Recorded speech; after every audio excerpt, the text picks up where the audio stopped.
Bonjour à tous, ce contenu de SVT s'adresse à des élèves de seconde. On regarde aujourd'hui la question de la sélection sexuelle comme moteur de l'évolution des espèces, une évolution qui, vous le voyez, peut aboutir à des apparences et à des comportements tout à fait étonnants chez ces oiseaux.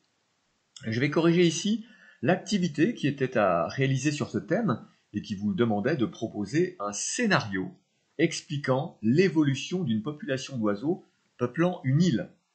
Cette évolution, elle vous est donnée, elle est décrite dans un texte, et le but, c'est de proposer un mécanisme ou plusieurs mécanismes pour rendre compte, pour expliquer ce constat. Une ressource très utile, bien sûr, c'est la vidéo du laboratoire d'ornithologie de l'université Cornell, qu'il ne faut pas hésiter à visionner plusieurs fois parce qu'elle donne vraiment beaucoup d'informations. Alors, l'oiseau que vous avez en haut à gauche, c'est le type ultra-majoritaire, qui correspond au départ à plus de 97% des individus appartenant à cette espèce. Et puis, au cours du temps, des variants sont apparus progressivement, et ces variants ont eu un succès plus ou moins significatif selon les circonstances. Ça, c'est le principe même de l'évolution des espèces, et c'est d'ailleurs ça qu'on va examiner. Dans la population initiale, comme on l'a dit, sont apparues ce qu'on appelle des innovations évolutives, des mutations aléatoires au niveau des gènes qui ont permis l'émergence de certains caractères. Des caractères que l'on retrouve dans le phénotype pâteau, blindé ou long bec. Le terme phénotype, je rappelle, ça veut dire ensemble des caractères apparents chez un individu. Ces trois nouveaux phénotypes sont minoritaires au sein de l'espèce, et certains vont même être amenés à disparaître. C'est le cas de l'oiseau pâteau, qui, comme son nom l'indique, a du mal à se débrouiller dans son environnement. Du coup, sa survie est défavorisée et il disparaît rapidement du milieu. Pour le phénotype blindé, les choses sont différentes. La survie est excellente, il résiste très bien aux prédateurs. Mais alors au niveau reproduction, c'est déjà plus compliqué. Du coup, il ne laisse pas ou peu de descendants, et le phénotype finit par s'éteindre lui aussi. Quant au dernier, son long bec constitue un avantage sélectif qui lui permet d'atteindre certaines ressources nutritives, comme par exemple du nectar au fond des fleurs. Donc au bout d'un certain temps, certaines innovations évolutives disparaissent, tandis que d'autres sont conservées. Et c'est le cas du long bec, qui finit par devenir majoritaire, car c'est un caractère avantageux. L'oiseau survit mieux que les autres, et comme il se reproduit, il transmet ses allèles à ses descendants, qui à leur tour vont posséder un long bec. On a un mécanisme de sélection naturelle qui est à l'œuvre ici.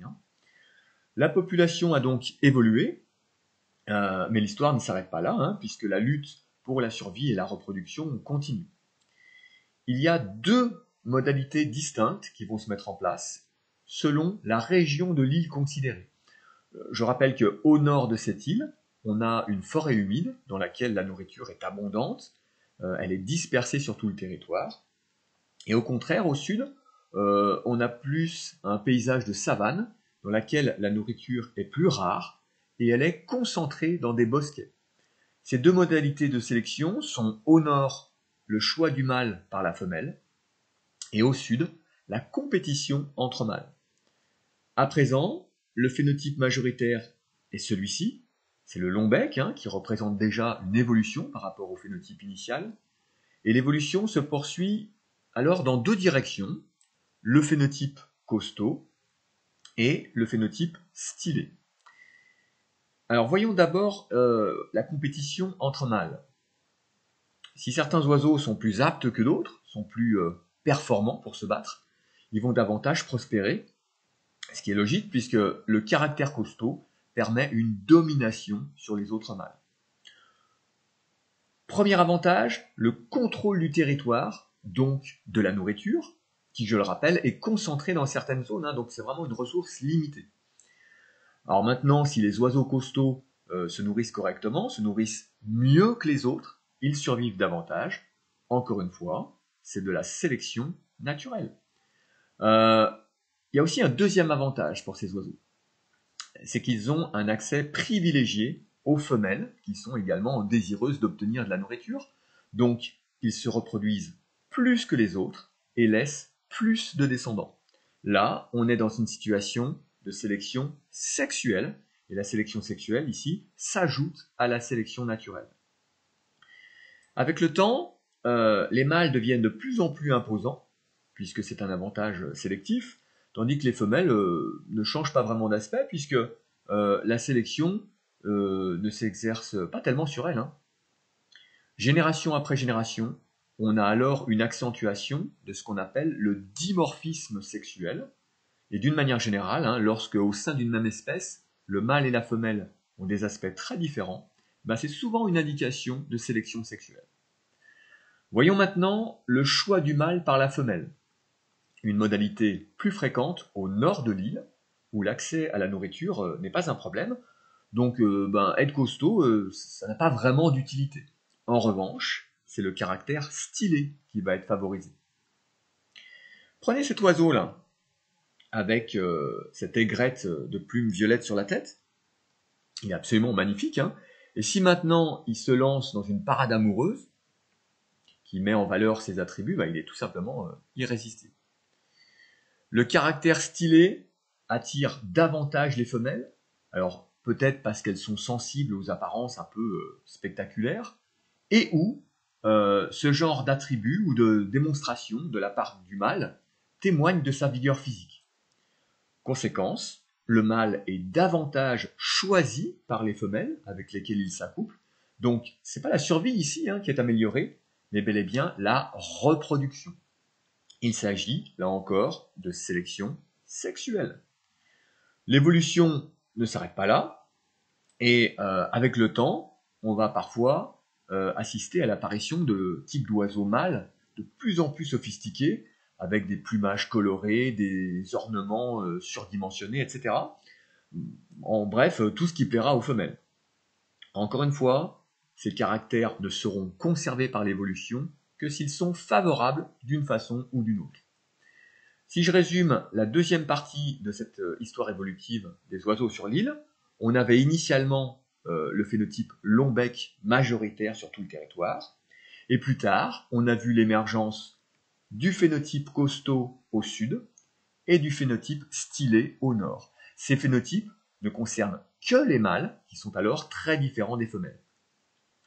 Ce type d'évolution, largement gouverné par le mécanisme de sélection sexuelle, on l'observe, bien sûr, dans la réalité du monde animal, notamment chez ces oiseaux de paradis dont il existe une quarantaine d'espèces, principalement en Papouasie-Nouvelle-Guinée, qui est une île du Pacifique. Alors ce sont uniquement des mâles que vous voyez sur chacune de ces photos.